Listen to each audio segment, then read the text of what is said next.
किसी ने इन्वेस्ट किया। अदानी जी का पैसा नहीं है, अदानी जी का इंफ्रास्ट्रक्चर बिजनेस है, पैसा किसी और का है। सवाल यह है, ये जो 20,000 करोड़ रुपए हैं ये किसके हैं? ये सवाल मैंने पूछा। मैंने पार्लियामेंट हाउस में प्रूफ देके, जो मीडिया रिपोर्ट से मैंने निकाला, अदानी जी और नरेंद्र मोदी जी के रिश्ते के बारे में डिटेल में बोला। रिश्ता नया नहीं है, रिश्ता पुराना है। जब नरेंद्र मोदी जी गुजरात के सीएम बने थे तब से रिश्ता है, और उसके बहुत सारे पब्लिक प्रूफ्स हैं। हवाई जहाज में मैंने फोटो दिखाई, नरेंद्र मोदी जी बड़े कंफर्ट में बैठे हुए थे अपने दोस्त, अपने मित्र के साथ। पार्लियामेंट में मैंने दिखाई। यह सवाल मैंने पूछा। फिर मेरी स्पीच को एक्सपंज किया गया। मैंने स्पीकर को डिटेल चिट्ठी लिखी, पॉइंट बाय पॉइंट, कि मैंने कहा कि एयरपोर्ट्स अदानी जी को रूल बदल के दिए गए हैं। ये लीजिए रूल की कॉपी जिसको बदला गया है।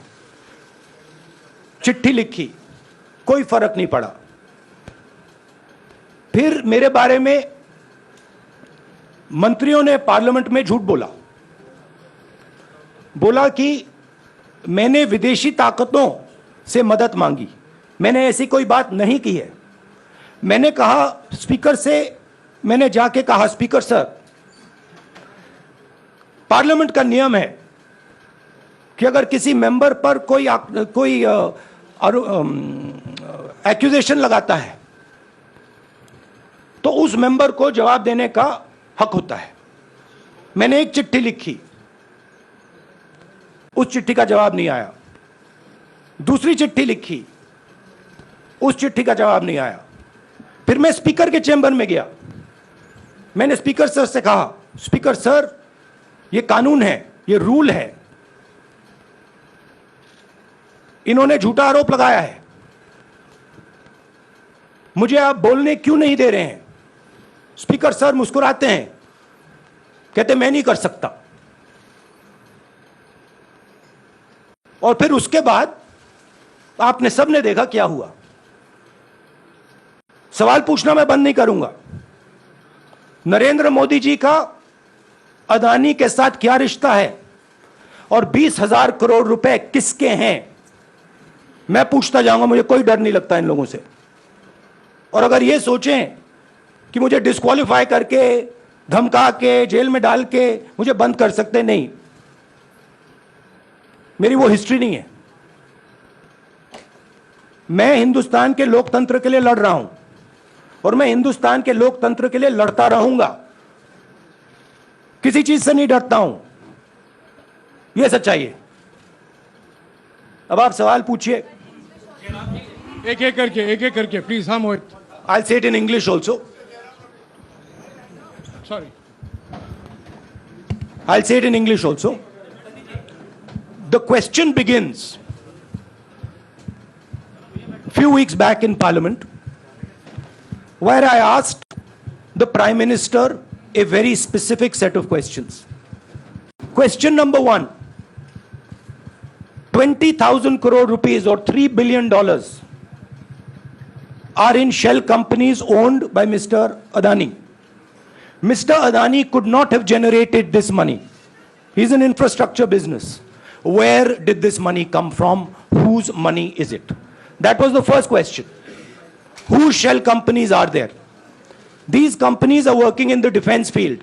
Why does nobody know whose money this is?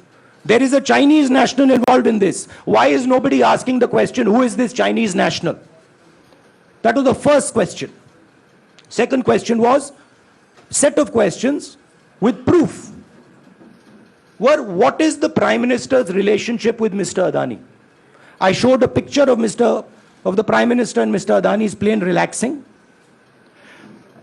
I gave documentation about the defense industry, about the airports, about statements made in Sri Lanka, about statements made in Bangladesh, pictures of Mr. Narendra Modi sitting with the State Bank chairman in Australia.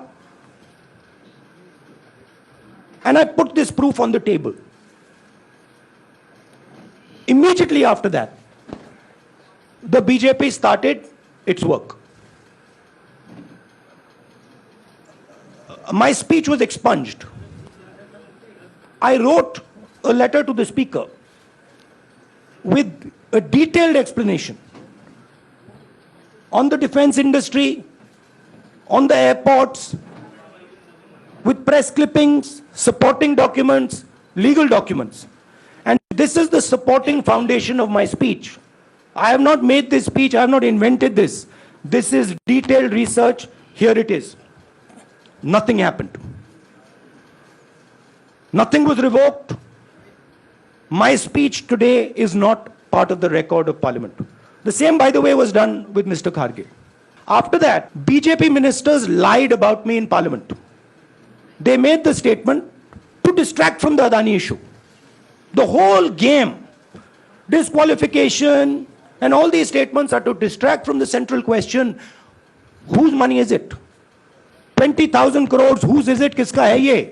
That's the main question. The whole thing is to distract. So, they said that I've asked foreign forces to help India. Most ridiculous statement. I have never made such a statement. You can look at all the conversations I had in the United Kingdom. Not one such statement was made. In fact, I said this is India's problem. India has to resolve this problem, right? A minister lies on the floor of the House. I wrote to the Speaker and I said, Speaker, sir, it is my right as a member of Parliament, when somebody makes an accusation, to state my position. Please let me state my position. The first letter is not answered. I then write a second letter with more details, saying the names and what was said. Still no answer. I then go to the Speaker's chamber and I say, Speaker, sir, what is going on? We live in a democracy. You are the defender of that democracy. Why are you not letting me make my statement? The Speaker smiles and says, I cannot do that. Come and have a cup of tea with me. Right? So this is the whole drama that is being orchestrated to defend the Prime Minister from the simple question, whose 20,000 crore rupees, whose $3 billion went to Mr. Adani shell companies? हाँ जी मोहित, एक minute सबको मौका मिलेगा. राहुल जी, मोहित दुबे हूं मैं. मेरा सवाल ये है कि आप शहीदों. By the way, sorry, I just need to finish that. I left out a part. Look, I am here defending the democratic voice of the Indian people. I will continue to do that. I am not scared of these threats, of these disqualifications, of these allegations, of these prison sentences. I don't care. I'm not scared of them. Okay? These people don't understand me yet. I am not scared of them. They are used to everybody being scared of them. I am not scared of them. Right? And I will continue to ask the question, what is the Prime Minister's relationship with Mr. Adani? It is an old relationship. It is a relationship that began when he was Chief Minister of Gujarat. Mr. Adani constructed the idea of Resurgent Gujarat, organized all that. This is a partnership. It's a close partnership. I'm going to keep asking that question. Rahul ji, मैं मोहित दुबे हूं. मेरा सवाल यह है कि आप शहीदों के परिवार से आते हैं. आपकी दादी भी डिस्क्वालीफाई हुई, जनता के बीच गई, आप सत्ता में वापस आए. आज के दौर में राहुल गांधी भी डिस्क्वालीफाई हो गए हैं क्योंकि तमाम आपने इश्यूज को उठाया, चीन के इश्यूज को उठाया. क्या राहुल गांधी भी जनता के बीच में जाएंगे और वही वापसी फिर से करेंगे? राहुल गांधी भारत जोड़ो यात्रा में 4.5 महीने जनता के बीच में रहेंगे और वो मेरा काम है, वो मैं करता जाऊंगा. हाँ जी अनवर. आज के हिंदुस्तान में जो पहले राजनीतिक पार्टियों को सपोर्ट मिलती थी, मीडिया से मिलती थी, बाकी इंस्टीट्यूशन से मिलती थी, वो नहीं मिलती है. तो ऑपोजिशन की पार्टीज को एक ही रास्ता है, जनता के बीच में जाने का। हाँ जी अनवर। सर, भारतीय जनता पार्टी ने आप पर ओबीसी समुदाय के अपमान का आरोप लगाया है, इस पर आप क्या जवाब देना चाहेंगे भारतीय जनता पार्टी को? मैं पिछले भारत जोड़ो यात्रा में, आप मेरी कोई भी स्पीच देख लीजिए, मैं वहां कह रहा हूं सब समाज एक हैं, सबको एक साथ चलना चाहिए, भाईचारा होना चाहिए, नफरत नहीं होनी चाहिए, हिंसा नहीं होनी चाहिए। तो मेरी पोजीशन बिल्कुल क्लियर है। ये ओबीसी का मामला नहीं है, ये नरेंद्र मोदी जी और अदानी जी के रिश्ते का मामला है। 20,000 करोड़ रुपए जो अदानी जी को पता नहीं कहां से मिले, उसके बारे में मैं सवाल पूछ रहा हूं और उसका जवाब चाहिए। बीजेपी ध्यान को भड़काने की कोशिश करती है, कभी ओबीसी की बात करेगी, कभी विदेश की बात करेगी, कभी कुछ और बात करेगी, कभी डिस्क्वालिफिकेशन की बात करेगी, मगर सवाल यही है 20,000 करोड़ रुपए, $3 बिलियन किसका था? संजय मिश्रा। और वो अदानी का पैसा नहीं हो सकता। संजय मिश्रा।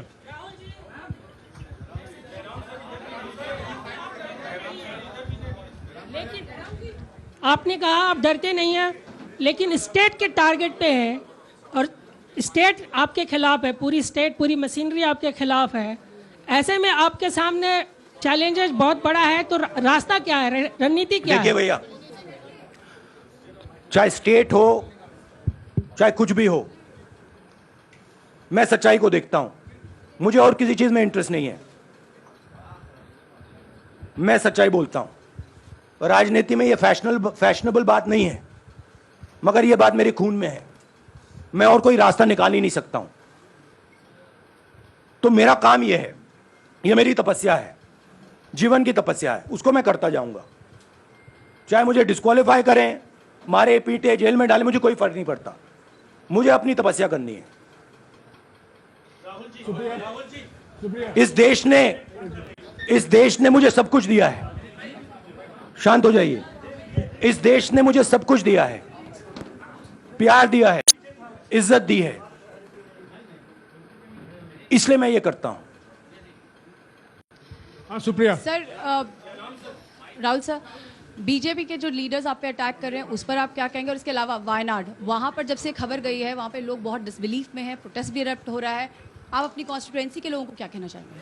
नहीं, मैंने सोचा है कि मैं अपनी, देखिए मैंने कॉन्स्टिट्यूएंसी में भी बोला कि वायनाड के लोगों के साथ मेरा पारिवारिक रिश्ता है, फैमिली प्यार का रिश्ता है। तो मैंने सोचा मैं वायनाड के लोगों के लिए अपनी एक चिट्ठी लिखूं उनके लिए कि मेरे दिल में उनके लिए क्या है, वो तो मैं रिजॉल्व कर दूंगा। उनका, देखिए बीजेपी के नेताओं का काम यही है।